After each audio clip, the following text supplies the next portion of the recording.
তুমি তো প্রথম এই সিনেমাতে কাজ করছো নায়িকা হিসেবে, তোমার এক্সপিরিয়েন্সটা বলতে। ও বেশি জ্বালাতো, ও ভালো ছিল, মুন্না ভাইয়া ভালো ছিল। ওই কুমকুমের চরিত্র করতে গিয়ে হয়তো ওই এক্সপিরিয়েন্সগুলো হয়েছে। আমাকে দেখে অনেকের মনে হচ্ছিল পরিমণি। সুপ্রিয় দর্শক, আমি মাহফুজ মুন্না। আর প্রথমে ধন্যবাদ জানাই চ্যানেল আইকে আমাদের ইনভাইট করার জন্যে। আমাদের 1 আগস্ট চলচ্চিত্র উড়াল আসছে আপনার নিকটস্থ প্রেক্ষাগৃহে। আপনাদের সকল দর্শককে আমরা অনুরোধ করছি যে আপনারা সিনেমাটা দেখেন এবং সিনেমাটা দেখে আপনারাই যাচাই বাছাই করেন সিনেমাটা আসলে কেমন। আর আমরা সবাইকে পরিচয় দিয়ে দিচ্ছি।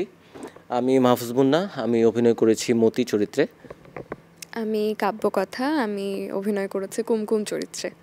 আমি সোহেল তৌফিক, আমি অভিনয় করেছি রঞ্জু চরিত্রে। বাপরে আমি কথা বলে ভুল করলাম। না না, মূল ব্যাপার হচ্ছে দর্শক, আমরা না সবাই মিলে একটা সিনেমা বানিয়েছি, খুবই মজার একটা সিনেমা, খুবই উচ্ছ্বাস নিয়ে আমরা একটা সিনেমা বানিয়েছি। আমরা সবাই নতুন, ডিরেক্টর নতুন, প্রডিউসার নতুন, আমরা আর্টিস্টরা নতুন। আমরা পুরো কাজটা এত এনজয় করে করেছি, আমাদের কখনো মনে হয় নাই যে আমরা একটা শুটে আছি কিংবা একটা সিনেমা শ্যুট করছি। আমরা জাস্ট আমাদের লাইফটা লিড করেছি। এলএমই সার্টিফাইড বিশ্বসেরা কপারে তৈরি ওয়ালটন কেবলস, যা আপনার স্থাপনাকে রাখবে সব সময় নিরাপদ। এবং ডিরেক্টর সেটা খুবই সুন্দরভাবে ক্যামেরাতে ফুটিয়ে তুলেছেন। আমরা বিশ্বাস করি যে আমরা যে এনজয় করে কাজটা করেছি, সেই এনজয়মেন্টটা দর্শকের মাঝে যারা আপনারা দেখবেন, আপনাদের খুব ভালো লাগবে। আপনারা নিজেদেরকে কানেক্ট করতে পারবেন, আপনারা নিজেদের শৈশবে ফিরে যাবেন। আপনারা মনে করবেন যে যার এই ধরনের স্মৃতি নাই, ওই ধরনের শৈশব যারা মিস করেছে তারা আমার কেন এই ধরনের স্মৃতি নাই, আমি কেন এইভাবে মিশতে পারিনি, আমি কেন এই উচ্ছ্বাসটা আমার শৈশবে ছিল না, এই আফসোসটা হতে পারে। এটার জন্য আপনাদের জন্য খারাপ লাগতেছে। তারপরেও যারা এই লাইফটা পার করে এসেছেন তারা খুবই খুবই হার্টলি কানেক্ট করতে পারবেন। আশা করি আপনারা সবাই আসবেন। তুমি কিছু বলো, তুমি তো নাই। আচ্ছা, আমি একটা প্রশ্ন করি, তুমি তো প্রথম এই সিনেমাতে কাজ করছো নায়িকা হিসেবে, তোমার এক্সপিরিয়েন্সটা বলতো একটু। আচ্ছা, প্রথম কথা হচ্ছে আমি নায়িকা বা এমন কিছু না, আমি ওদের মাঝখানে একমাত্র ফিমেল প্রোটাগনিস্ট আমি, সেই কারণে হয়তো ওই নায়িকা ব্যাপারটা বলা হচ্ছে। নায়িকা হওয়ার এখনও আমার ওই সময় আসেনি, এখনও অনেক টাইম আছে।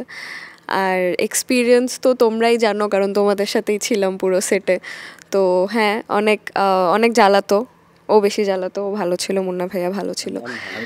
না, তুমি খারাপ না, ও এই যে এসবই করতো। আর কিন্তু হ্যাঁ, অনেক ভালো সময় কেটেছে সবার সাথে। আর সিনেমা নিয়ে যদি কিছু বলি, আমি তো আসলে ওদেরও পরের জেনারেশন বলা যায় কোথাও না কোথাও। তো এমন কিছু জিনিস হয়তো যা তোমরাও দেখে এসছো, ওটা আমি দেখতে পারিনি। তো ওই কুমকুমের চরিত্র করতে গিয়ে হয়তো ওই এক্সপিরিয়েন্সগুলো হয়েছে। আর তোমাদের কারণেও অনেক নতুন এক্সপিরিয়েন্স হচ্ছে, সাইকেলের উপরে ওঠা, কোথার উপরে ওঠা। আর বললাম না, থাক, ওটা আমরা সিনেমায় দেখবো।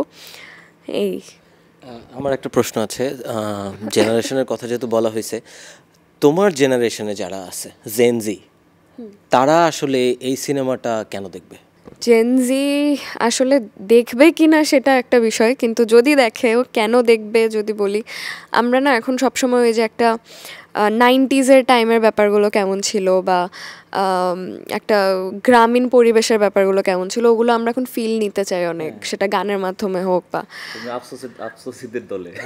হ্যাঁ, কোথাও না কোথাও ওই ভিনটেজ ভাইবস ব্যাপারটা এখন আমাদের মধ্যে অনেক বেশি, সেটা আমরা ফিল্টার লাগিয়েও অনেক সময় একটা ভিনটেজ ভাইবে যেতে চাই, এই ব্যাপারটা হয়। তো সিনেমাটা তো পুরোটাই ওই ভিনটেজ ভাইবসের উপরেই, তো ওই ব্যাপারটা হয়তো জেনজিদের ভালো লাগবে আশা করছি।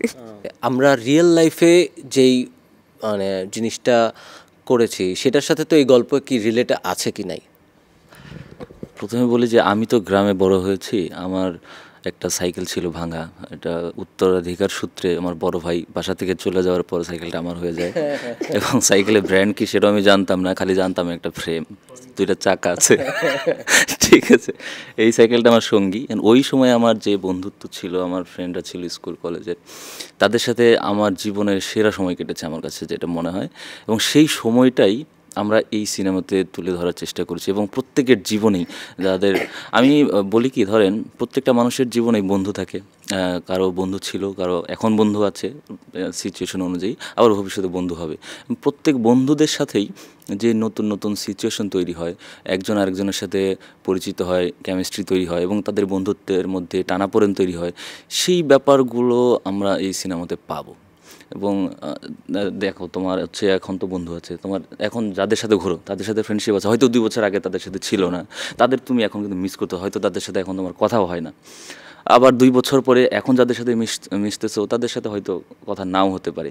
তো ওই একটা সময় গিয়ে মনে হয় না আমার অমুক একটা বন্ধু ছিল, হঠাৎ করে একটা বন্ধুর সাথে আরে বন্ধু তুই হঠাৎ করে দেখা হয়ে গেল। মানে এই ব্যাপারগুলো আমরা এই সিনেমাতে দেখতে পারবো আশা করি। তোমাকে নিয়ে একটা রিউমার শোনা যাচ্ছে, সেটা হচ্ছে যে তোমাকে নাকি ওই যে শুটিং স্পটে পরিমণির মতো দেখা যাচ্ছে এরকম বলছে আর কি। এই জিনিসটা একটু ক্লিয়ার করো ব্যাপারটা। হ্যাঁ, আচ্ছা, তো আমরা যেখানে শ্যুট করছিলাম ওই স্কুলের সিনগুলো যখন হচ্ছিল, তখন ওখানে মানে ওরা তো আসলে ওরভাবে সবাইকে চেনে না, আমাদের দেশের বাকি যারা আছে, আর আমাকে তো একদমই চেনে না। তো আমাকে দেখে অনেকের মনে হচ্ছিল পরিমণি এমন কিছু, যদিও আমাকে দেখতে কোনোভাবেই লাগে না, আমি শিওর। আবার অনেকে এটাও ভাবছিল যে আমি ছোটবেলার চরিত্রটা করছি, বড় হয়ে হয়তো পরিমণি করবে, এমন একটা ব্যাপার ছিল। তো আমি যারা যারা আমাকে এসে বলেছে, আমি ওদেরকে বলেছি যে না, এমন কিছু হচ্ছে না। এই একটা ব্যাপার ছিল। আমি জাস্ট এটাই বলবো যে আমরা সবাই অনেক এফোর্ট দিয়ে কাজটা করেছি, আর এনজয় করেও করেছি। আর আমরা যে এনজয়মেন্টটা শ্যুট করার সময় হয়তো এক্সপিরিয়েন্স করেছে, ওটা আশা করছি সবাই স্ক্রিনের মাধ্যমে করবে।